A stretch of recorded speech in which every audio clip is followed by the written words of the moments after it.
Recently, I released a video with 12 hacks to improve your focus. If you haven't seen it, you should check it out. It takes only 3 minutes. In this video, I'd like to build on one of these 12 hacks to help you get started to live a focused life. And when we talk about focus, we're not just talking about being able to concentrate on a particular task without being distracted. Yes, that's part of focus, and we'll touch on that, but we're also talking about mental clarity and having a clear understanding of where you want to be in life and what you should be doing to get there. So the hack that we will explore more in depth is to eliminate pointless distractions. We have so many things in our environment that are screaming for our attention. And there's an overload of information and plenty of time wasters causing constant distraction. And we should learn to tune out distraction and focus our attention on the things that really matter. To help us understand why we are distracted, we should discuss triggers, stimuli that lead us to do something. They come in two forms: external triggers and internal triggers. External triggers come from the outside world. Think of notifications on your smartphone or laptop.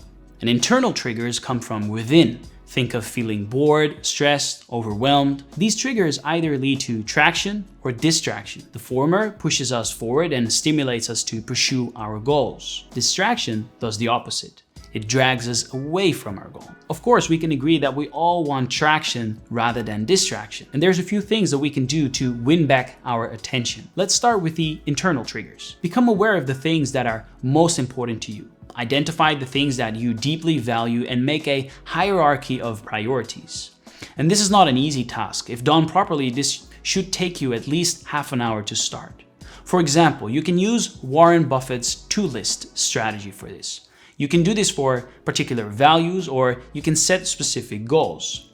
Step 1. Write down 25 values or life principles or guidelines you want to live your life by. If you'd rather focus on specific goals, just list down 25 goals you want to accomplish in the next month or 6 months or 12 months. Step 2. Circle the top 5 values, guidelines, principles, or goals. Step 3. The 5 circled values become list A. The other values become list B. Now, here's the curveball. Your list B becomes your avoid at all cost list. No matter what, these things get no attention from you until you've succeeded with your top 5. If you've chosen to list down some values or guiding principles, you should translate them into actionable behavior. For example, if you value health, ensure you exercise regularly, you eat more plant-based foods, you replace alcohol for water or tea or other non-alcoholic beverages. You regulate sleep and you take proper rest. Then once you've made these things a habit, you can add another value to list A. Another example, if you value kindness, try to perform one random act of kindness every day.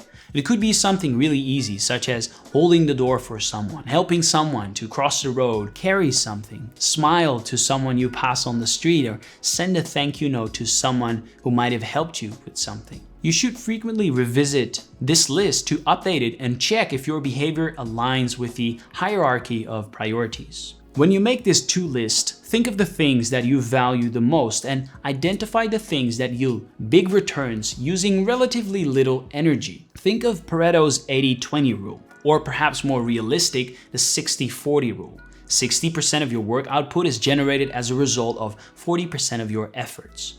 Identify these critical tasks that help you move closer towards your goals or values and embed these in your hierarchy of priorities. Then the external triggers. To start off, ensure that you have a clean workspace. Make sure that nothing is cluttering your vision. Make it as easy as possible to work on one thing at a time. Unlike what the experts say, we can multitask, we can just not multi-focus. Use full screen mode options, dark mode, focus mode, etc.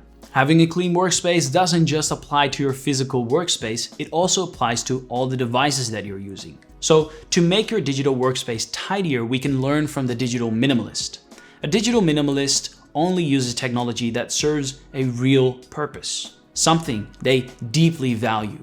and they turn off notifications from non-essential applications. Or even more effective, they don't even have non-essential applications on their devices. So consider deleting applications that you're not using regularly or that you know are consuming a lot of your time. Another example is scheduling time to check your email. Instead of having an inbox open all day, allowing other people to hack your time whenever it suits them. For example, schedule all email tasks at one time in the afternoon or 2 times, afternoon and evening. In that way, you could use the morning for deep work. So you should also consider blocking time slots for deep work, called time boxing. Let your housemates or colleagues know that this is your part of the day that you'd like to work undisturbed, and let them know not to schedule meetings or, expect email messages from you during those times. Also, if you're working in an office or study space, leave your phone in another room or put it on silent and put it in your bag so you don't see it and you're not triggered to check new posts on the Instagram feed, for example. If you want to take that a step further, you should consider doing a digital declutter. This experiment was originally introduced by Dr. Cal Newport in his book Digital Minimalism. The first step is to define your technology rules. Identify non-essential technologies that you're currently using. And you can consider a technology as non-essential when, if you remove it temporarily, it doesn't harm or disrupt your daily operations of your personal and professional life. Step 2, you take a 7-day break from non-essential technology and you actively explore higher quality activities to fill in the time that you're freed by the non-essential technologies that you're avoiding. And then step 3, you reintroduce technology after 7 days. But to allow the non-essential technology back into your life, it must serve something you deeply value. Just some benefit is not enough. And it must be the best way to serve that technology or to serve that value. And if it's not, you should replace it with something better. And finally, it should have a role in your life that is constrained with an operating procedure that exactly says when and how you can use it. I hope this helps you to bring more focus into your life. And if you like this video, please leave a comment. Let me know how you're experiencing these techniques, or if you have any other tips to help us stay focused. Share this video with someone you think might benefit and subscribe to the channel. Hit the bell for the notifications, and usually I'd recommend to turn off notifications because they're distracting, but notifications from this channel will help you to become more focused instead. So take care, and I'll see you in the next.